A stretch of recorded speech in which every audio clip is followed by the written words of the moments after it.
لله وكفى وسلام على عباده الذين اصطفى أما بعد فأعوذ بالله من الشيطان الرجيم بسم الله الرحمن الرحيم وما أصابكم من مصيبة فبما كسبت أيديكم سبحان ربك رب العزة عما يصفون وسلام على المرسلين والحمد لله رب العالمين اللهم صل على سيدنا محمد وعلى آل سيدنا محمد وبارك وسلم اللهم صل على سيدنا محمد وعلى آل سيدنا محمد وبارك وسلم اللهم صل على سيدنا محمد وعلى آل سيدنا محمد وبارك وسلم۔ جب کہا یا الہی میرا حال دیکھ، جب کہا یا الہی میرا حال دیکھ، حکم آیا میرے بندے نامہ اعمال دیکھ۔ محترم بزرگوں اور دوستو، قرآن مقدس کی جو آیت میں نے پڑھی اس میں اللہ رب العزت فرماتے ہیں کہ انسانوں کے اوپر آنے والی مصیبتیں، تکلیفیں، وہ سب کے سب ان کا کیا دھرا ہے، ان کے اعمال کی وجہ سے، ان کے کیے کی وجہ سے مصیبتیں آتی ہیں۔ اللہ کے محبوب صلی اللہ علیہ وآلہ وسلم حدیث مبارکہ میں فرماتے ہیں، اس حدیث کو حضرت علی مرتضیٰ رضی اللہ تعالی عنہ نے روایت کیا ہے، اور امام ترمذی رحمۃ اللہ علیہ نے اپنی کتاب ترمذی شریف میں جگہ دی ہے۔ اللہ کے محبوب صلی اللہ علیہ وسلم فرماتے ہیں کہ جب امت میں 15 خصلتیں آئے گی، 15 عادتیں آئے گی، تو اللہ رب العزت اس امت پر وبا کو، اس امت پر مصیبت کو، اس امت پر تکلیف کو مسلط کر دیں گے۔ صحابہ نے پوچھا وہ کون سی چیزیں ہیں؟ اللہ کے محبوب صلی اللہ علیہ وسلم نے 15 چیزیں ارشاد فرمائی۔ سب سے پہلی جو چیز فرمایا مال غنیمت میں خیانت کرنا۔ اللہ کے محبوب صلی اللہ علیہ وسلم نے فرمایا اذا کان المغنم دولا، کہ مال غنیمت میں خیانت کرنا، یہ سب سے پہلی اللہ کے محبوب صلی اللہ علیہ وسلم نے خصلت بتائی کہ جب امت کے اندر یہ چیز آئے گی کہ مال غنیمت جو ہے، جہاد کے اندر جو مال غنیمت ملنے والا، اس میں سے خیانت کرنا، جب یہ خیانت ہونے لگے تو سمجھو کہ اللہ رب العزت مصیبتوں کو، تکلیف کو بھیجیں گے۔ اللہ کے محبوب صلی اللہ علیہ وسلم کے زمانے کے اندر ایک صحابی کے بارے میں آتا ہے جس کو امام بخاری رحمۃ اللہ علیہ نے 3 جگہ نقل کیا ہے۔ ایک جگہ اس کا نام مدعم ہے، یہاں پہ مفصل اس کا قصہ ہے، اور دوسری جگہ اس کا نام کرکرا بتایا جاتا ہے۔ کہتے ہیں کہ اللہ کے محبوب صلی اللہ علیہ وسلم کے غلام تھے، اللہ کے محبوب صلی اللہ علیہ وسلم کی سواری کا کجاوا ٹھیک کیا کرتے تھے۔ ایک دن کجاوا ٹھیک کر رہے تھے، اچانک کہیں سے تیر آیا، اس کے لگا اور یہ شہید ہو گئے۔ صحابہ رضوان اللہ علیہ مجمعین نے کہا کہ اس کو جنت مبارک ہو۔ اللہ کے محبوب صلی اللہ علیہ وسلم نے فرمایا تم یہ کیسے کہہ سکتے ہو جب کہ اس نے ایک موقع پر مال غنیمت میں سے ایک چادر کو چھپا لیا تھا، وہ چادر جہنم کی آگ بن کر اس پر پھڑک رہی ہے، تو ایک صرف چادر مال غنیمت کی غضب کرنا اتنا بڑا اللہ رب العزت کا عذاب ہو سکتا ہے۔ تو دوستو، اگر مال غنیمت میں سے چیزیں اگر حذف کر دی جائے، ان چیزوں کو غضب کر دیا جائے تو کتنا بڑا عذاب ہوگا۔ تو پہلی چیز اللہ کے محبوب صلی اللہ علیہ وسلم نے فرمایا کہ مال غنیمت کو اپنا مال سمجھنے لگ جائے، مال غنیمت کو اپنی دولت سمجھنے لگ جائے، تو دوسری چیز اللہ کے محبوب صلی اللہ علیہ وسلم نے ارشاد فرمایا والامانۃ مغنمن، اور جب امانت رکھی جائے اس میں خیانت ہونے لگے۔ ایک نے ایک کے پاس امانت رکھی اور اس نے اس امانت میں سے خیانت کر لی۔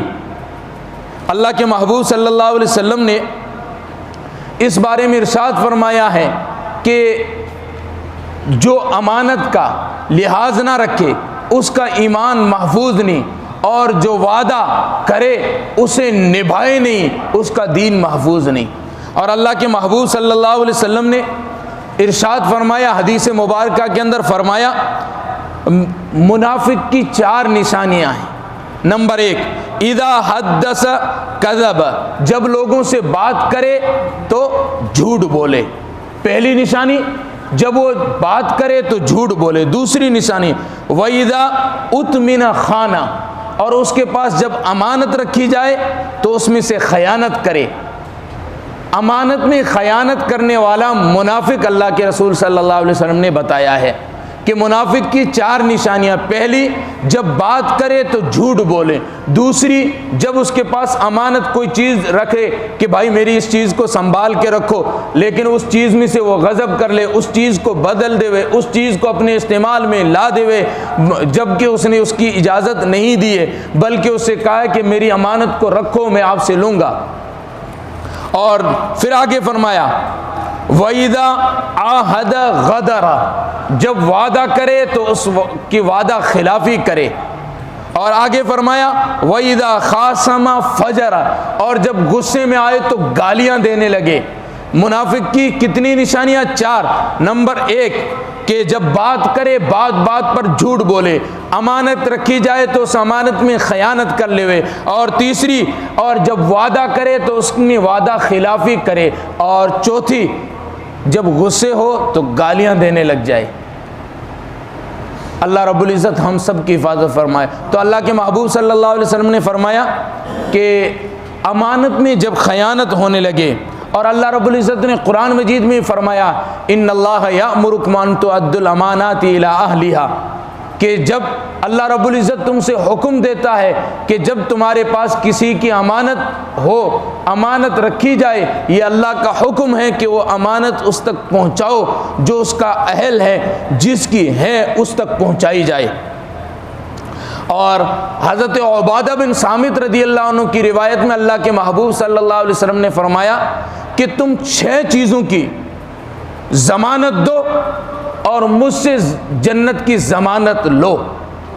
ان عبادہ بن صامت رضی اللہ تعالی عنہ قال قال رسول اللہ صلی اللہ علیہ وسلم قال اضمنوا الی 6 من انفسکم اضمن لکم الجنہ۔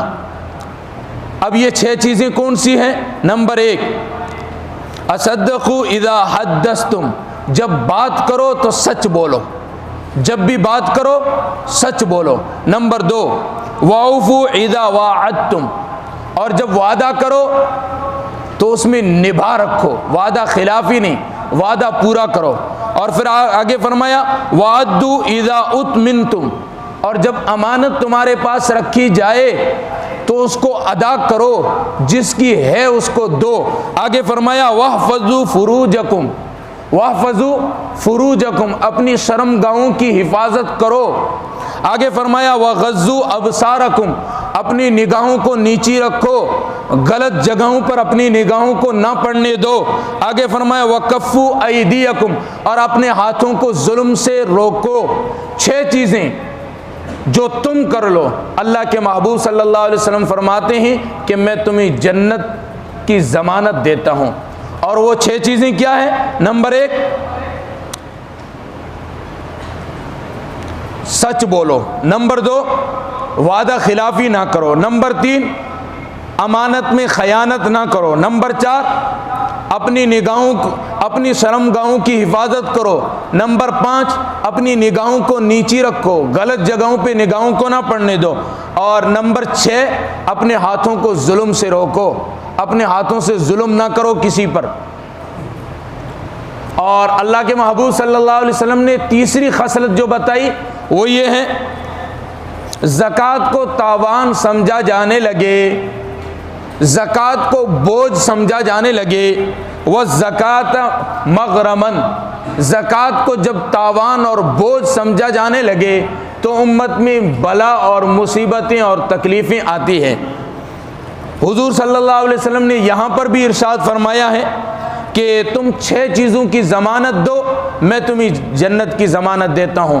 حضرت ابو ہریرہ رضی اللہ عنہ فرماتے ہیں ان ابی ہریرہ رضی اللہ تعالی عنہ قال قال رسول اللہ صلی اللہ علیہ وسلم قال لمن حوله من امته اکفلوا الى بست اکفل لکم بالجنہ وقلت ما هي یا ما ہن رسول اللہ صلی اللہ علیہ وسلم۔ صحابہ نے پوچھا وہ 6 چیزیں کیا ہے جن کی بنیاد پر جنت کی ضمانت آپ دیتے ہیں؟ اللہ کے محبوب نے فرمایا قال الصلاۃ والزکاۃ والامانۃ والفرج والبطن واللسان۔ اللہ کے محبوب نے فرمایا نماز کی پابندی کرو، زکوٰۃ ادا کرو، امانت میں خیانت نہ کرو، امانت کو ادا کرو۔ آگے فرمایا والفرج، اپنی شرم گاہوں کی حفاظت کرو۔ آگے فرمایا والبطن، اپنے پیٹ کی حفاظت کرو، پیٹ میں مشتبہ اور حرام مال نہ جائے، ایسا مال جو حرام اور مشتبہ ہو وہ پیٹ میں نہ جائے۔ ہمارے پیر و مرشد حضرت پیر کاتب صلاح الدین سیفی نقشبندی دامت فیوزم فرماتے ہیں کہ نماز کے اندر ہم ہاتھ ناف کے نیچے باندھتے ہیں، وہ فرماتے ہیں اس میں حکمت کیا ہے؟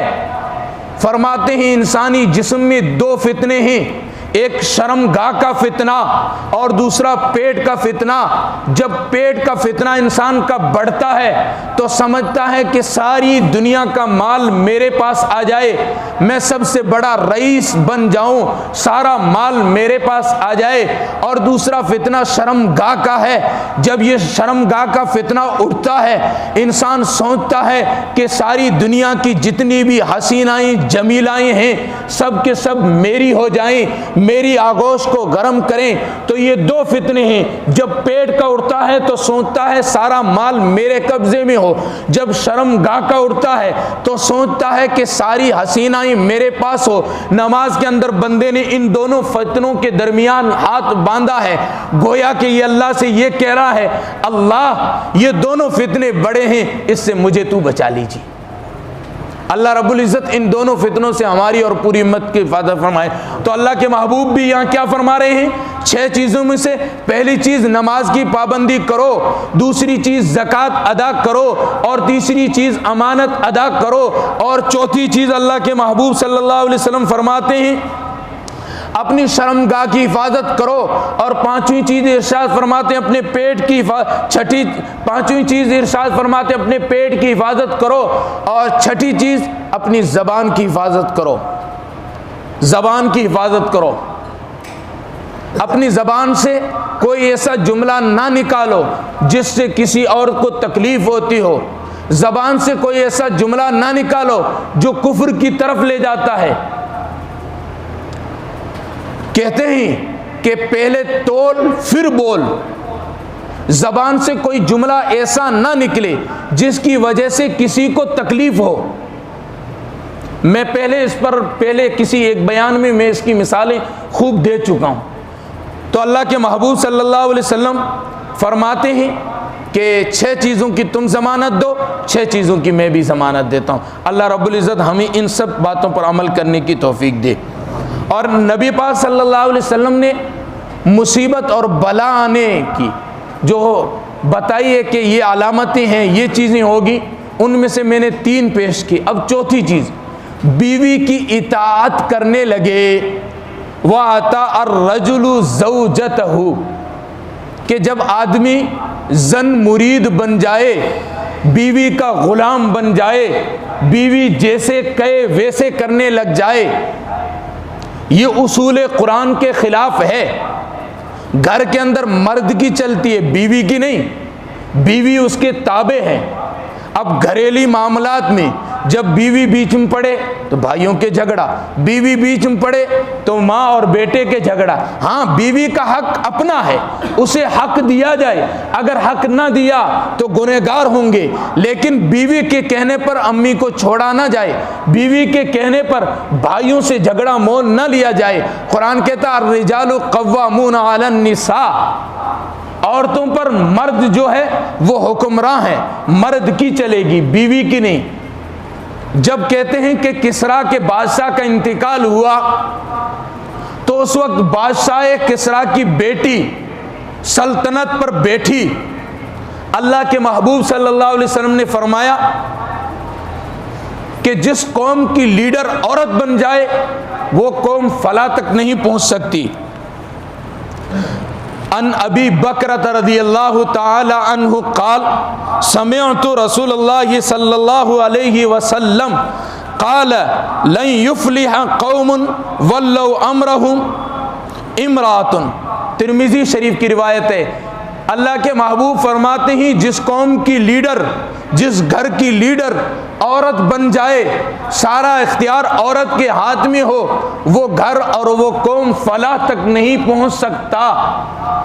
تو گھر کے اندر، قوم، برادری کے اندر بات اس کی چلے گی جو مرد ہے، بیوی کی نہیں. تو یہاں پہ اللہ کے محبوب نے فرمایا کہ جب انسان بیوی کا غلام بن جائے، زن مرید بن جائے، تو یہ بھی خصلتیں جو میں نے بیان اوپر فرمائی ان میں سے ہیں کہ وبا آنے کی جو خصلتیں ہیں ان میں سے ایک یہ ہے کہ اس زمانے میں انسان بیوی کا مرید بن جائے گا. اور آگے فرمایا نمبر 5 وَعَقَّ أُمَّهُ، اور ماں کی نافرمانی کرنے لگے، ماں کو چھوڑ دے. ماں ہوا کرتی ہے، ماں کے ساتھ اچھا برتاؤ کرنا چاہیے. ایک صحابی نے پوچھا کہ میں کس کی خدمت کروں؟ اللہ کے محبوب نے 3 مرتبہ ارشاد فرمایا ماں کی، پھر چوتھی بار پوچھا فرمایا اپنے باپ کی، اور پھر اس کے بعد رشتہ داروں کی.